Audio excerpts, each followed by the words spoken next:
Assalamualaikum warahmatullahi wabarakatuh. Halo Sobat Penjual Bambu, saya Muhammad Alfa Alfarija dari Universitas Bina Informatika. Pada kesempatan kali ini saya sedang berada di Kecamatan Raja Pola, Kabupaten Tasikmalaya. Tepatnya berada di kantor KAI Pakraf.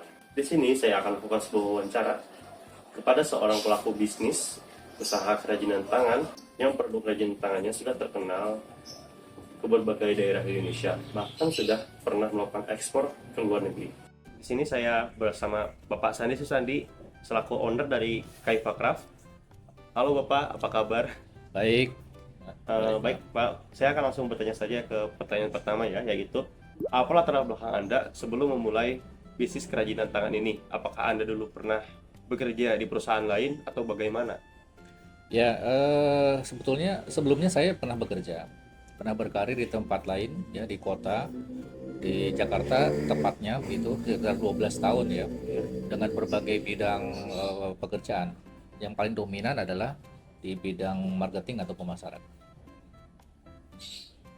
Nah, dalam saat Bapak melakukan pekerjaan di luar kota tersebut, mengapa Bapak kepikiran untuk memulai bisnis ini?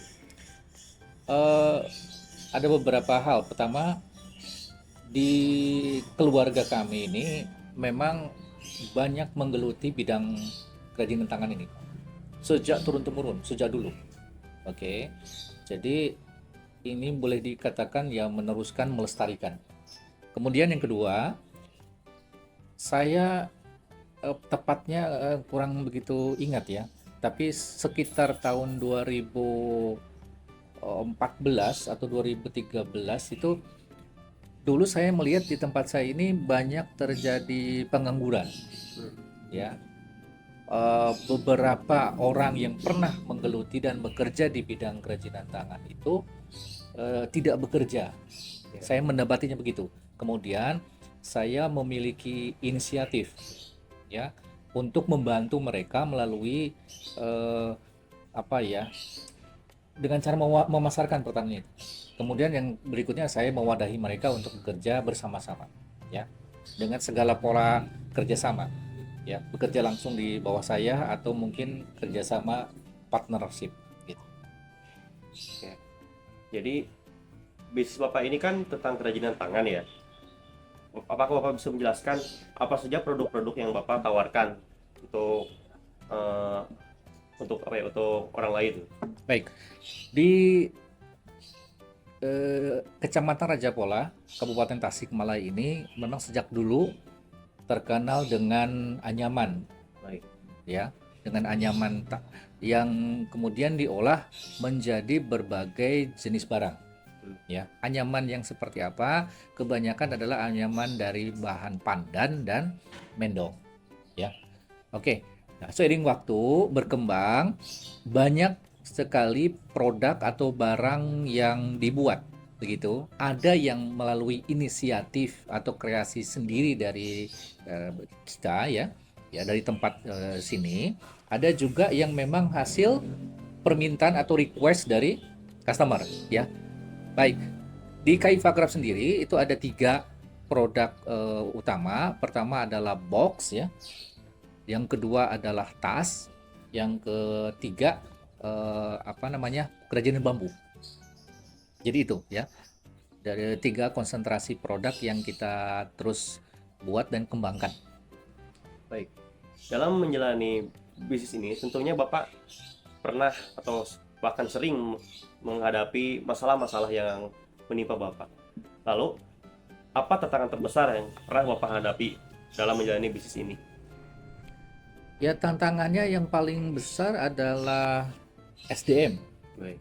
sumber daya manusia, dalam arti pengrajin itu memang bukan lagi menjadi profesi yang menggiurkan gitu ya, karena mungkin ada beberapa latar belakang seperti penghasilan yang tidak menentu, penghasilan yang kecil begitu ya, sehingga generasi-generasi muda ya khususnya itu dia lebih suka untuk pergi ke kota ya, mencari pekerjaan di kota.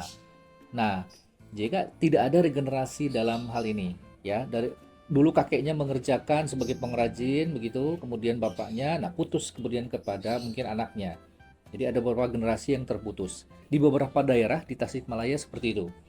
Nah, pada akhirnya itu kendala kami karena untuk bisa membuat terus produk dan secara kontinu itu kan butuh mereka ya. SDM mereka gitu kira-kira. Nah, pada akhirnya ada beberapa solusi, diantaranya adalah pembinaan ulang, pelatihan ulang intensif di beberapa tempat yang memang tentu kerjasama juga ya dengan pemerintah daerah gitu.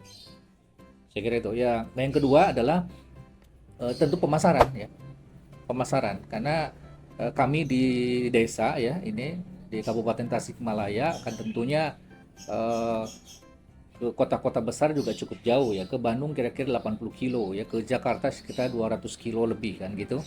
Nah itu menjadi kendala ya. Nah tapi alhamdulillah wa syukurillah dengan adanya digitalisasi pada sekarang ini ya, zaman sekarang ini memudahkan kami untuk memasarkan. Kalau dulu kami menunggu saja orang yang berkunjung ke tempat kami, ya, menunggu bayar lah sifatnya gitu. Kalau sekarang kita bisa menawarkan aktif melalui online atau digital, seperti itu. Berarti strategi pemasaran Bapak sekarang lebih ke arah digitalisasi ya, Pak? Betul, betul. Itu lebih efektif sekarang ya. Bisa menjangkau seluruh wilayah di Indonesia, bahkan mungkin di luar Indonesia. Oke. Nah, untuk masalah tentang kerajinan tangan ini yang akhir-akhir ini banyak orang diminati, menurut Bapak, pandangan tentang industri kerajinan tangan ini di masa depan itu bagaimana, Pak? Masih potensial dan sangat potensial sebetulnya. Selain juga melestarikan budaya, melestarikan keterampilan ya yang ada di wilayah kami, potensinya bisa dikembangkan terus. Ya, SDM-nya cukup besar ya, kemudian bahan bakunya tersedia banyak dan tentu tinggal kita menyesuaikan pada tren-tren kebutuhan pasar ya, dalam arti produknya, bentuknya, modelnya dan seterusnya begitu ya. Nah kalau potensi besar sekali karena justru pangsa pasar luar lebih besar, luar tuh maksudnya di luar Indonesia ya, pangsa pasar lebih besar dibanding di lokal Indonesia begitu.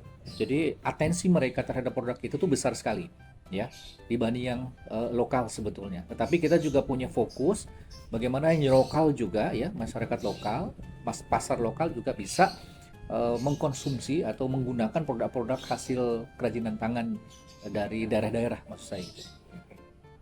Saya sempat pernah mendengar bahwa Bapak pernah melakukan ekspor ke luar negeri. Itu bagaimana bisa sampai ekspor ke luar negeri itu, Pak? Sebetulnya tidak secara langsung ya. Jadi melalui perantara-perantara. Seperti Artinya ada buyer, ada pembeli yang menawarkan atau membeli produk kami, kemudian secara bertahap mereka menjual ke luar Indonesia. Sepertinya begitu ya. Uh, Secara langsung saya terus terang belum ya, dan belum saya dikategorikan eksportir, tetapi saya melayani buyer-buyer, para pembeli yang menjual kembali mereka keluar gitu lah. Mungkin sudah ke banyak wilayah di luar negeri ya. Saya tidak tahu detail ke wilayah mana saja. Setahu saya itu di Eropa dan Timur Tengah kalau saya. Apakah Bapak mempunyai rencana jangka panjang untuk bisnis ini agar lebih ekspansif, lebih bisa dikembangkan lagi gitu? Oh jelas sekali. Inovasi produk itu paling penting. Inovasi produk supaya bisa tadi diterima oleh pangsa pasar lokal dan juga pastinya pasar-pasar luar negeri gitu ya, dan daya belinya juga bisa lebih tinggi begitu. Jadi inovasi yang paling penting ya. Kaitan dengan itu adalah yaitu bagaimana produksi yang berkualitas, menghasilkan produk-produk yang berkualitas gitu ya, dan juga produksi yang bisa menampung kapasitas yang besar, skala besar, karena tentu untuk memenuhi seluruh permintaan ya dari lokal maupun di luar Indonesia itu tentu membutuhkan kapasitas yang sangat besar ya, sehingga kita juga sebetulnya punya potensi untuk memberdayakan masyarakat jauh lebih banyak ya di wilayah khususnya Tasikmalaya maupun di sekitarnya begitu ya. Tadi kan menurut Bapak bisnis kerajinan tangan ini sangatlah potensial ya, Pak. Nah, apakah Bapak mempunyai saran untuk anak-anak muda yang ingin terjun ke dalam bisnis yang serupa? Ya saya sangat berharap sekali kita terus bersama-sama ya, siapapun boleh dan berhak ya, terutama generasi muda. Ada banyak pilihan mereka untuk ketika lulus sekolah, lulus kuliah mungkin untuk bekerja begitu, tetapi juga tidak salah bagi saya untuk menyarankan ayo berwirausaha. Salah satunya adalah untuk mengembangkan ya potensi kerajinan tangan untuk dibuat dan dipasarkan gitu kira-kira ya. Saya menghimbau sekali karena ini adalah apa namanya ciri khas kita ya, kemudian kreasi kita, budaya kita yang memang harus terus dilestarikan oleh kita.